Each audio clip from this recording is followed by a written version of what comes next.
नमस्कार मित्रों।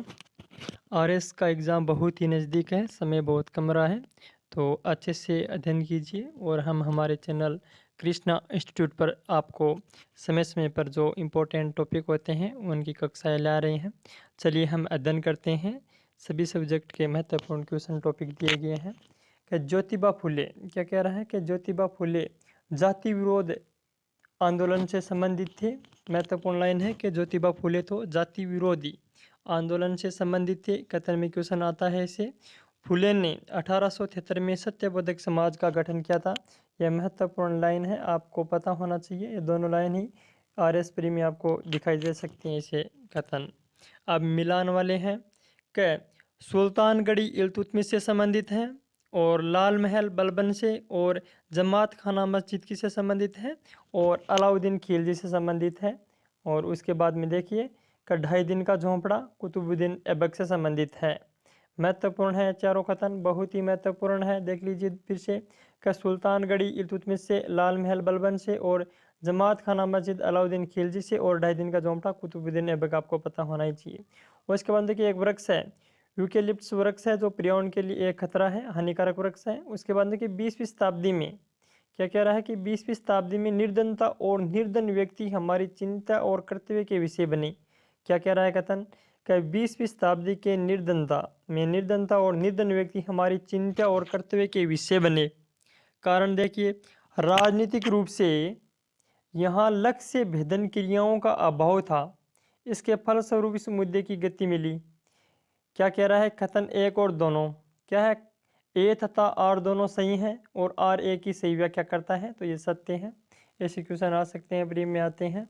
अब देखिए आगे क्या कहता है कि डीडीटी के बारे में पूछा है कि डाइक्लोरो डाइफिनाइल टाइक्लोरोइथेन क्या है, डीडीटी एक अजैव क्या है, अजैव अपघटनीय प्रदूषक है। महत्वपूर्ण लाइन आपको पता होना चाहिए, साइंस टीच में ऐसे क्वेश्चन आते हैं कि डीडीटी एक अजैव अपघटनीय प्रदूषक है या नहीं है, तो है, सत्य हो गया। अब क्या कह रहा है कि भारत सरकार द्वारा पर्यावरण संरक्षण अधिनियम है वो 1986 में पारित किया गया है, तो पूछ सकता है ऐसे क्वेश्चन। अब कि शिक्षा का अधिकार, जो मौलिक अधिकारों में शिक्षा का जो अधिकार है, जो 86वें संविधान संशोधन अधिनियम 2002 द्वारा जोड़ा गया था। क्या कह रहा है कि शिक्षा का अधिकार मौलिक अधिकारों में 86वें संविधान संशोधन द्वारा अधिनियम 2002 द्वारा जोड़ा सम्मिलित किया गया था। ये कथन सत्य आपको पता होना चाहिए। अब विधानसभा सदस्यों की सीटों के बारे में कहा गया है कि मणिपुर के अंदर 60 हैं, गोवा में 40 हैं, यूपी के अंदर 401 हैं और उत्तराखंड के अंदर 70 हैं। देखिए मणिपुर के अंदर 60 हैं, गोवा के अंदर 40 हैं, उत्तर प्रदेश के अंदर 403 हैं और उत्तराखंड के अंदर 70 हैं।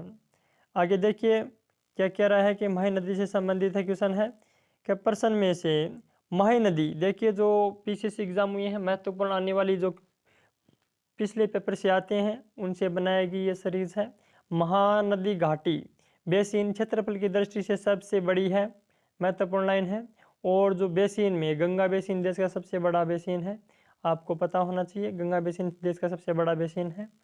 अब देखिए क्या उष्ण गति के क्या कह रहा है, उष्ण गति की रूप से कार्बन का सबसे स्थायी रूप कौन सा है, ग्रेफाइट है, आपको पता होना चाहिए। देखिए अब देखिए सम्मिलित करने वाली स्थापना स्थल, राधा स्वामी सत्संग पंजाब से, भारत धर्म महामंडल क्या कह रहा है, भारत धर्म महामंडल हरिद्वार से, और सनातन धर्म रक्षिणी सभा कोलकाता से है, और देव समाज लाहौर से। अब प्राकृतिक क्या कह रहा है, प्राकृतिक गैस का सबसे बड़ा और मुख्य घटक मीथेन है, आपको पता होना चाहिए। प्राकृतिक गैस का सबसे बड़ा और मुख्य घटक मीथेन है, CH4। मीथेन यौगिक है जिसमें एक कार्बन होता है, क्या होता है, क्या कह रहा है कि एक कार्बन होता है, परमाणु होता है, और 4 हाइड्रोजन परमाणु होते हैं। देखिए एक कार्बन का परमाणु और 4 हाइड्रोजन के परमाणु होते हैं। भारत में सर्वाधिक ज्वारीय शक्ति उत्पादक तटीय क्षेत्र में खंबात तट है। उसके बाद देखिए पादप और कारक रोग से संबंधित है, देख लेते हैं कि खट्टे क्या कह रहा है कि खट्टे नासर जीवाणु से है, जो खट्टे फलों के पौधों की पत्तियों में होने वाला रोग है। गन्ने का लाल सड़न रोग कवक से होता है, फुई। आलू का कृष्णकांत रोग ऑक्सीजन की कमी से, और गेहूं का सऊ रोग कीट से होता है।